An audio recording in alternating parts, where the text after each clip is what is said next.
روزہ داروں کو کیا ملے گا؟ روزہ داروں کے لیے اللہ تعالیٰ نے جنت میں باب الریان رکھا ہے۔ سوال پیدا ہوتا ہے کہ باب الریان یہ کیا چیز ہے؟ چلیے ہم سمجھتے ہیں حدیث سے، بخاری شریف کی حدیث سے سمجھتے ہیں۔ حضرت سہل رضی اللہ تعالیٰ روایت کرتے ہیں کہ اللہ کے نبی علیہ الصلاۃ والسلام نے ارشاد فرمایا کہ جنت میں ایک دروازہ ہے جس کو ریان کہا جاتا ہے۔ قیامت کے دن اس دروازے سے صرف اور صرف روزے دار ہی داخل ہوں گے، کوئی دوسرا داخل نہیں ہو سکے گا۔ کہا جائے گا روزے دار کہاں ہیں؟ وہ لوگ کھڑے ہوں گے اور اس دروازے سے ان کے سوا کوئی اور داخل نہیں ہو سکے گا۔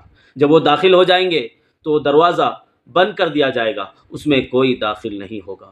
تو یہ خصوصیت کس کے ساتھ ہے؟ روزے دار کے ساتھ ہے جو روزہ رکھے۔ اس لیے اللہ سے دعا کریں اللہ تبارک و تعالی ہم سب کو پوری زندگی رمضان المبارک کے مبارک مہینے کی روزے رکھنے کی توفیق نصیب فرمائے، مکمل رکھنے کی توفیق نصیب فرمائے۔ اگر آپ کو اس ویڈیو سے فائدہ پہنچا ہے لائک کیجئے، شیئر کیجئے، تمام دوست احباب کو شیئر کیجئے، واٹس ایپ، انسٹا، فیس بک، ٹیلی گرام، انسٹاگرام، تمام سوشل میڈیا گروپس میں دین کا فائدہ سمجھ کے ثواب کی نیت سے اللہ رب العزت ہم سب کو عمل کی توفیق نصیب فرمائے۔ آمین یا رب العالمین۔